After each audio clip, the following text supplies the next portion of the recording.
इस वीडियो में हम देखने वाले हैं इलेक्ट्रिकल वर्क, पावर और एनर्जी के बारे में। चलिए देखते हैं आज हम क्या क्या कवर करने वाले हैं। सबसे पहले हम कवर करने वाले हैं कि एनर्जी का डेफिनेशन, फिर रिलेशन देखेंगे जो डिफरेंट काइंड ऑफ एनर्जी होते हैं, थर्मल मैपिंग देखेंगे, heating effect of electric current क्या होता है, एंड लास्ट में हम पावर, स्पीड और टॉर्क का रिलेशन देखेंगे। चलिए स्टार्ट करते हैं डेफिनेशन ऑफ एनर्जी से। सबसे पहले हम बचपन से पढ़ते आ रहे हैं एनर्जी क्या होता है, ability to do a work. ये हमने हर जगह पे पढ़ा है। जो डिफरेंट काइंड ऑफ एनर्जी होता है उसको आप देख सकते हैं किस टाइप से वर्क होता है, चाहे आप जिम कर रहे हो या विंड मिल चल रहा है या थर्मल पावर प्लांट में ऑपरेशन होता है, वो कहीं ना कहीं एक फॉर्म होता है वर्क का। ठीक है। अब जो एनर्जी होता है वो डिफरेंट फॉर्म में होती है, जैसे मैकेनिकल होता है, इलेक्ट्रिकल होता है, थर्मल होता है। ये सारी जो एनर्जी होती है आपस में इंटरचेंजेबल रहती है। चलिए आगे देखते हैं इलेक्ट्रिकल एनर्जी क्या होता है। अगर हम इलेक्ट्रिकल एनर्जी की बात करें तो इलेक्ट्रिकल एनर्जी का जो यूनिट होता है किलोवाट आवर कमर्शियली हम यूज करते हैं। नॉर्मली जो यूनिवर्सल यूनिट है, एसआई यूनिट है, वो है जो इलेक्ट्रिकल एनर्जी को। इलेक्ट्रिकल एनर्जी क्या होता है, अगर हम एक चार्ज है उसको पॉइंट ए से पॉइंट बी तक को मूव करते हैं, ठीक है, एक पोटेंशियल डिफरेंस पे, उस वहां पे जो एनर्जी हमारी होती है उसको हम इलेक्ट्रिकल एनर्जी कहते हैं। ठीक है। इलेक्ट्रिकल एनर्जी भी एक जो है एक तरीके का काइनेटिक एनर्जी है जो होता है इलेक्ट्रिक चार्ज के मोमेंट से। ठीक है। जो इलेक्ट्रिकल एनर्जी है वो डिपेंड किस पे करता है, कितना स्पीड है चार्ज का। ठीक है, कितना स्पीड है चार्ज का। अगर फास्टर होगा वो मूव तो मतलब कि मोर इलेक्ट्रिकल एनर्जी वो कैरी करता है। ठीक है। अब हम थोड़ा सा देखते हैं चीज़ें को। अगर मैं बात करूँ वोल्टेज, हमें पता है वोल्टेज होता है एनर्जी पर यूनिट चार्ज। तो मैं यहाँ से लिख सकता हूँ energy equal to voltage into charge. हमने लास्ट लेक्चर में पढ़ा था चार्ज जो होता है वो होता है करंट मल्टीप्लाई टाइम। अगर मैं इसको आगे करूँ मूव तो जो हमारा ई है वो हो जाएगा v इंटू आई इंटू टी। ठीक है।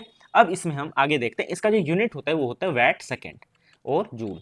अगर हम इस यूनिट में, अगर वोल्टेज का यूनिट हमारे पास वोल्ट है, करंट का यूनिट एम्पियर है और टाइम का यूनिट सेकेंड है, जो इसका एसआई यूनिट फॉर्म होगा वो होगा वैट सेकेंड और जूल। और जो हमारी इलेक्ट्रिकल एनर्जी होती है उसको हम कमर्शियल फॉर्म में जिसको हम यूनिट बोलते हैं, जो हमारे घर में इलेक्ट्रिसिटी आती है जिसके बेसिस पे, उसको हम किलोवाट आवर में एक्सप्रेस करते हैं। ठीक है। अब हम आगे देखते हैं कि अलग अलग जो टाइप के एनर्जी होते हैं उसका क्या आपस में सिग्निफिकेंट रहता है, एक दूसरे का क्या रिलेशन है। पहले मैं इसको इरेज कर देता हूँ।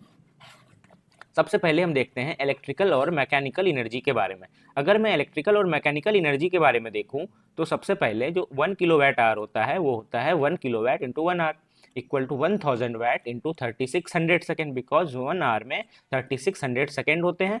तो मैं बोल सकता हूँ 1 kilowatt hour equal to 36 into 10⁵ watt second और जूल। तो ये एक रिलेशन होता है इलेक्ट्रिकल और मैकेनिकल एनर्जी का, किलोवाट आवर और जूल। और मैं बोल सकता हूं कि commercial unit of electrical energy जो रहता है उसका जूल के साथ जो रिलेशन रहता है ये रहता है। नेक्स्ट है हमारे पास हीट और मैकेनिकल एनर्जी का। हीट और मैकेनिकल एनर्जी का देखें तो 1 कैलोरी जो होता है वो 4.18 जूल होता है। इसको हम कभी कभी 1 कैलोरी को हम कभी 4.2 जूल भी करते हैं अप्रोक्सीमेट फॉर कैलकुलेशन। नेक्स्ट हमारा आता है इलेक्ट्रिकल और हीट एनर्जी का। हीट एनर्जी का अगर हम बात करें, सेम कैलोरी को हम इलेक्ट्रिकल एनर्जी के साथ कैसे रिलेट करेंगे, तो हमें पता है 1 kilowatt hour equal to 36 into 10⁵ joule and 1 calorie equal to 4.8 joule. जब मैं ये दोनों इक्वेशन को कंबाइन करूं तो 1 किलोवाट आवर जो होता है वो होता है 860, ये अप्रोक्सीमेट वैल्यू है, इंटू 10⁻³ कैलोरी, और इसी को हम 860 किलो कैलोरी। ठीक है। अभी हम नेक्स्ट पढ़ते हैं पावर किसको बोलते हैं। देखिए पावर जो होता है रेट ऑफ डूइंग वर्क और rate of energy transfer per unit time. यहाँ पे जो एक चीज आ गया है वो टाइम की बात आ गई है। इसका मतलब है कि कोई वर्क को हम कितना फास्ट करते हैं वो उसका पावर दिखाता है। चलिए हम इसको एग्जांपल से समझते हैं। कोई ए नाम का इंसान है, वो 1 कंप्लीट वर्क को करने में 1 आवर लगाता है। वही अगर मैं बी की बात करूँ, वो सेम वर्क को कंप्लीट करने में 2 आवर लगाता है। इसका मतलब ए की जो एफिशिएंसी है वो 100% है, बी की एफिशिएंसी 50% है। मीन्स जो ए का पावर है वो ज़्यादा है कंपेयर टू बी। तो यहाँ से मुझे एक चीज़ निकल के आ जाता है, जो पावर होता है उसको मैं लिख सकता हूँ एनर्जी पर यूनिट टाइम।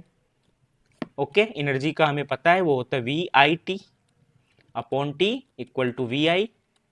और ये जो हमारा फॉर्मूला है power equal to voltage into current, ये यहीं से आता है। अब ये हम नॉर्मल पढ़ रहे हैं सिंपल इलेक्ट्रिकल एनर्जी के बारे में। अगर मैं बात करूँ एसी सर्किट में जब हम पढ़ेंगे सेम चीज़ को हम यहाँ पे हमारे पास एक पावर फैक्टर वाला कॉन्सिडरेशन आ जाएगा, जिसके बेसिस पे हम पावर को एक्टिव, रिएक्टिव और एपरेंट के फॉर्म में पढ़ने वाले हैं। ठीक है, नेक्स्ट आता है heating effect of current. Heating effect of current को सबसे पहले ने जूल ने किया था एक एक्सपेरिमेंट के थ्रू। ठीक है, जूल का एक एक्सपेरिमेंट के through heating effect of current हुआ था। अब इसमें क्या हुआ था, जूल ने बताया था कि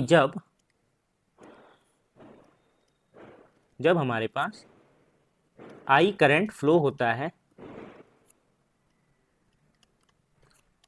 एक सर्किट से, और एलिमेंट भी मैं यहाँ पे कर सकता हूँ जिसकी रेजिस्टेंस हमारे पास आर रहती है फॉर टी टाइम के लिए, तो इस केस में जो टोटल हीट जनरेट होती है वो होती है आई स्क्वायर आर इंटू टी। तो मैं बोल सकता हूँ, इसका यूनिट जूल हो जाएगा, तो मैं बोल सकता हूँ हीट जो है किस पे डिपेंड होगा, सबसे पहला स्क्वायर ऑफ करंट, दूसरा जो होगा हीट वो डिपेंड करेगा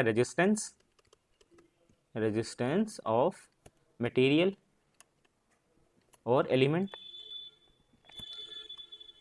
तीसरा जो है कितने टाइम के लिए वहां से करंट फ्लो हो रहा है। ठीक है, तो इसको हम बोलते हैं जूल का हीटिंग इफेक्ट ऑफ करंट। ठीक है, अगर मैं इसकी एप्लीकेशन की बात करूँ, हीटिंग इफेक्ट ऑफ करंट का एप्लीकेशन कहाँ कहाँ पे होता है, जो हमारा इलेक्ट्रिक हीटर है उसमें रहता है, टोस्टर हो गया, फर्नेस हो गया,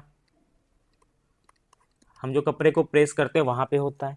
ठीक है, नेक्स्ट हम बात करते हैं एक इम्पॉर्टेंट सा, पावर स्पीड टॉर्क का क्या रिलेशन होता है। ये जो है काफ़ी इंपॉर्टेंट रिलेशन है जो आपको न्यूमेरिकल सॉल्व करने में काफ़ी ज़्यादा हेल्पफुल रहेगा। सिंस ये बेसिक लेक्चर है तो हम यहाँ पे काफ़ी डिटेल में जाएंगे नहीं। ओमेगा, ये जो ओमेगा है वो होता है क्या, 2 पाई एफ। ठीक है, तो मैं यहाँ पे लिख सकता हूँ पावर अपॉन 2 पाई एफ। ये एफ क्या है, नंबर ऑफ साइकिल पर सेकेंड, तो मैं इसको एन भी लिख सकता हूँ, रिवॉल्यूशन पर सेकेंड। ठीक है, अब यहाँ पे ये एन आरपीएस है, रिवॉल्यूशन पर सेकेंड, और मैं एक लेता हूँ एन जिसको मैं लेता हूँ आरपीएम। तो मैं यहाँ पे एक चीज़ लिख सकता हूँ, अगर एक सेकेंड में एक बार रिवॉल्यूशन हो रहा है तो एक मिनट में कितनी बार रिवॉल्यूशन होगा, 60। तो एन आरपीएम इक्वल टू मैं 60 आरपीएस लिख सकता हूँ।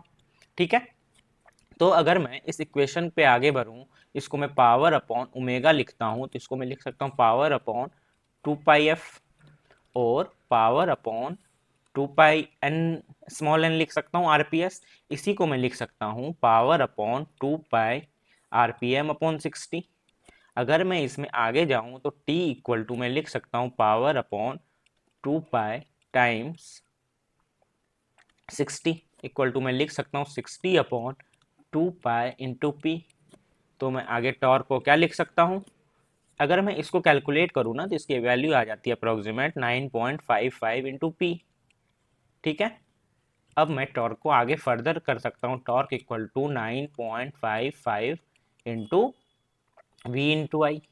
ठीक है, ये एक बेसिक सा रिलेशन था, ये वर्क पावर एनर्जी क्या होता है, इतना मोर देन सफिशिएंट है। अभी हम नेक्स्ट लेक्चर में देखने वाले हैं कि अगर हमारे पास मल्टीपल बल्ब सीरीज और पैरेलल में कनेक्टेड होता है तो उसका क्या इफेक्ट होता है, हम बल्ब के बदले में अदर डिवाइस भी ले सकते हैं, लाइक कि हीटर हो गया और अदर। ठीक है, तो कौन से बल्ब पे कितना इफेक्ट पड़ता है, कौन ज़्यादा डिम होगा, और उसके बाद ये जो वर्क पावर एनर्जी और बल्ब वाला जो लेक्चर है इसके ऊपर जो टॉप 25 क्वेश्चंस होंगे जो एग्जाम में आते हैं, खास करके जेई एग्जाम में ज़्यादातर ये क्वेश्चन पूछे जाते हैं, जो आपके लिए खास करके एसएससी जेई हो गया या फिर कोई स्टेट जेई में जो आपके लिए इंपॉर्टेंट रहेगा वो हम कवर करने वाले हैं।